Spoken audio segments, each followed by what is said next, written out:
Bismillahirrahmanirrahim. Assalamualaikum warahmatullahi wabarakatuh. Berjumpa kembali dengan Bapak Sigit. Kali ini kita akan membahas pembelajaran bahasa Indonesia, khususnya bahasa Indonesia kelas 8. Tentang apa Pak Sigit? Di sini Pak Sigit akan menjelaskan atau menerangkan tentang teks persuasif. Maka dari itu anak-anak kami mohon mempersiapkan diri, mempersiapkan semuanya, terutama alat tulis, apa yang nanti yang diterangkan sama Pak Sigit mohon ditulis. Nanti ada tugas di belakangnya, nanti mohon setiap slide demi slide dipahami, ditulis. Nanti apabila kalian kurang paham bisa langsung ditanyakan di kolom komentar.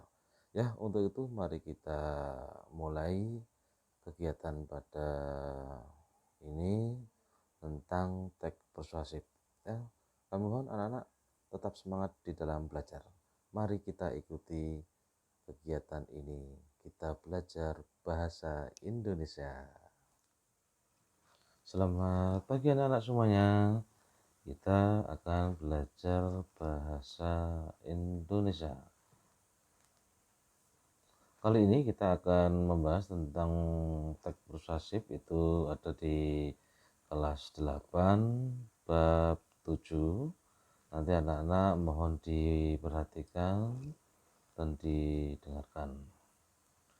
Untuk kompetensi dasarnya atau KD-nya kita akan membahas tentang kompetensi mengidentifikasi, itu ada di 3.1, 3.4 menelaah struktur, yang 4.13 menyimpulkan, itu menyimpulkan apa? Di situ ada isi, saran, ajakan. Yang terakhir untuk KD-nya 4.14 menyajikan teks persuasif, saran, ajakan, arahan, dan mempertimbangkan. Ini untuk masalah KD-nya. Selanjutnya, tujuan pembelajaran itu ada 4. Yang pertama itu mengidentifikasi. Dan seperti pada KD tadi ada 4 KD sama dengan tujuan. Berarti 1, 2, 3, 4 itu sesuai dengan KD yang akan kita jelaskan nanti. Yang pertama kita mengidentifikasi, yang kedua itu kita menelaah struktur, yang ketiga untuk menyimpulkan, yang keempat itu sesuai dengan tadi menyajikan teks persuasif, saran, ajakan atau arahan, dan pertimbangan. Makanya anak-anak selalu membaca, buku paket sudah ada, nanti apabila ada kurangnya penjelasan dari Pak Sigit, anak-anak bisa membaca sendiri di buku paketnya, terutama di bab 7 tentang apa? Tentang teks persuasif. Lanjut ya. Pengertian teks persuasif.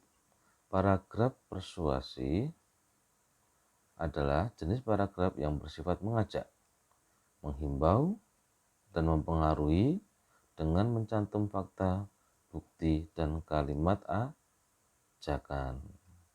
Di sini berarti pengertiannya lah, paragraf persuasif adalah jenis paragraf yang bersifat mengajak, menghimbau, dan mempengaruhi dan mencantumkan fakta, bukti, dan kalimat ajakan. Berarti intinya kalimat ajakan. Lanjut, untuk tujuan teks persuasif agar pembaca yakin bahwa ide, gagasan, atau pendapat tersebut adalah benar dan terbukti, dan juga melaksanakan apa yang menjadi ajakan dari ide tersebut. Itu tujuannya. Tujuan apa Pak Sigit? Tujuan teks dari persuasi. Lanjut ya.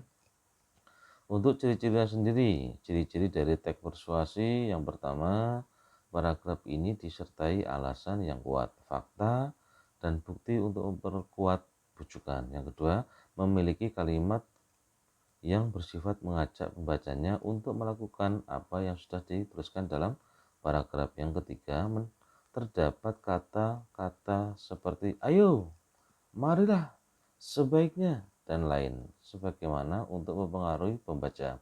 Paragraf persuasi umum akan menghindari kemungkinan adanya konflik agar pembacanya secara merasa apa? Merasa dimanjakan. ajakan. Itu ciri dari paragraf persuasi. Dan di sini ada jenis-jenisnya. Jenis paragraf persuasi itu ada 4: paragraf persuasi politik, paragraf persuasi pendidikan, paragraf persuasi advertensi, yang keempat adalah paragraf propaganda. Contoh dari paragraf politik atau pengertiannya dulu aja. Persuasi politik merupakan teks yang isinya berusaha untuk mengajak pembaca atau pendengar untuk memilih partai atau calon pemimpin dalam kegiatan kampanye. Itu pengertian dari teks persuasi politik. Nah, contohnya berarti dalam kampanye, waktu pemilihan umum itu bisa menggunakan paragraf-paragraf persuasi politik. Untuk yang ketiganya, tolong anak-anak nanti dikerjakan. Oke, lanjut nggih. Struktur teks persuasif. Di situ pasti adanya yang pertama judul, alinea pembuka atau lead-nya, alinea penjelas atau batang tubuhnya, yang terakhir adanya alinea penutup atau endingnya. Berarti struktur teks persuasi atau persuasif itu dibagi menjadi 4: adanya judul, alinea pembuka, penjelas, dan penutup. Makanya di dalam pembuatan teks persuasi atau persuasif itu tolong anak-anak itu harus ada. Yang pertama adanya judul, adanya pembuka, adanya penjelas, yang terakhir adanya penutup atau di dalam ending. Lanjut ya. Syarat-syarat menyusun paragraf persuasif.